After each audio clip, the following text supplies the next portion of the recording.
శ్రీ పొట్టి శ్రీరాములు నెల్లూరు జిల్లా కావలి పట్టణంలోని ఆర్ఎస్ఆర్ కళ్యాణ మండపం నందు కావలి మాజీ శాసనసభ్యులు రామిరెడ్డి ప్రతాప్ కుమార్ రెడ్డి ఆధ్వర్యంలో వైఎస్ఆర్సీపీ పార్టీ విస్తృత సమావేశ కార్యక్రమాన్ని ఏర్పాటు చేశారు.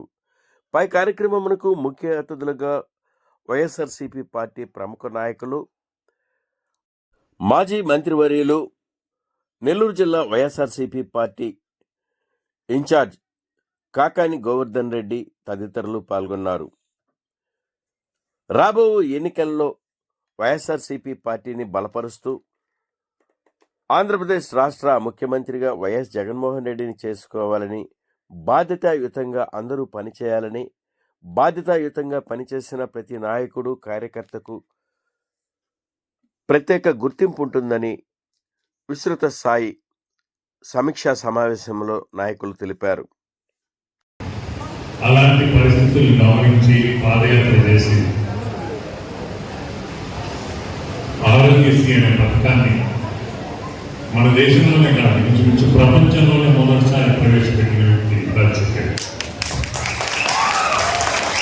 అలాగే ఒక కుటుంబం బాగుపడాలంటే ఆ కుటుంబంలో పిల్లలు చదువుకొని ఉన్నత విద్యకు పోతే వారి కుటుంబాలు తక్కదిద్దుతాయని విద్యకి ఫీజు రీయింబర్స్మెంట్ పెట్టి అందరినీ విద్యావంతులు చేసిన వ్యక్తి రాజశేఖర్.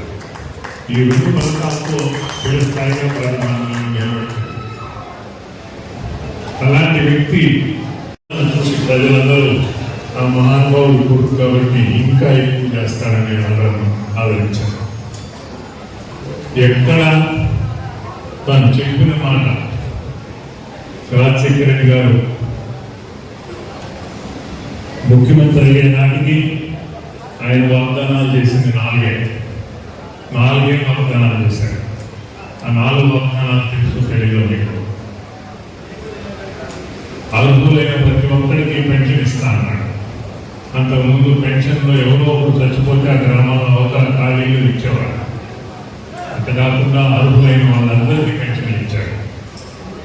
మొట్టమొదటి రైతులకు ఉచిత కరెంట్ ఇస్తా అన్నాడు. ఆ రోజు చంద్రబాబు నాయుడు గారు ఉచిత కరెంట్ ఎక్కడ దాంట్లో గుడలా వేసుకోవాలన్నారు. ఉచిత కరెంట్ రాజధాని ఉచిత కరెంట్.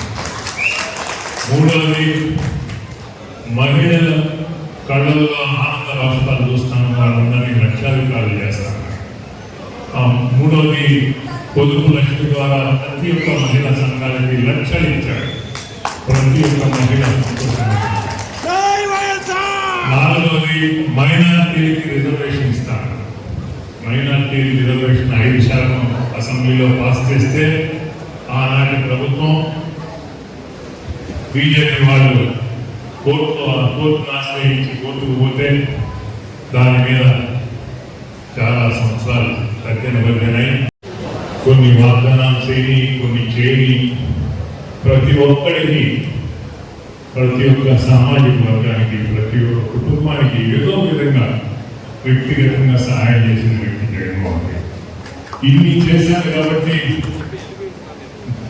మళ్ళా జగన్మోహన్ రెడ్డి గెలిపిస్తారని అందరం ఆశించాం.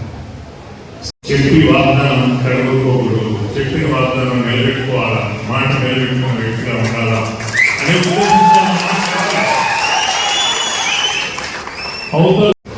చెప్పాలి. ఒక్క మాట నిలబెట్టుకోకుండా చంద్రబాబు గురించి అందరికీ తెలుసు. అంతకుముందు 4 సార్లు ముఖ్యమంత్రి అయినా ప్రతి ఎన్నికల ముందు ఎన్ని వాగ్దానాలు చేస్తాడు, ఎన్ని నెరవేర్చుకుంటాడు, ఎన్ని నెరవేర్చుకోడు అనేది ప్రజలకు తెలుసు. అయినా మన మోసపోయినా కేసులు, ఆస్తి నష్టం ఇవన్నీ కూడా మనం చూస్తాము.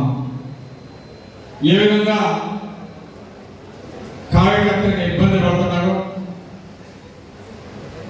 నాయకులను ఇబ్బంది పడుతున్నారు. మమ్మల్నే కాకుండా జిల్లా నాయకులు కావచ్చు, రాష్ట్ర నాయకులు కావచ్చు, ప్రతి ఒక్కరిని కూడా అక్రమ కేసులు బనాయించి ఏ విధంగా కక్ష సాధింపు చేస్తున్నారో మనం చూస్తాం. అందులో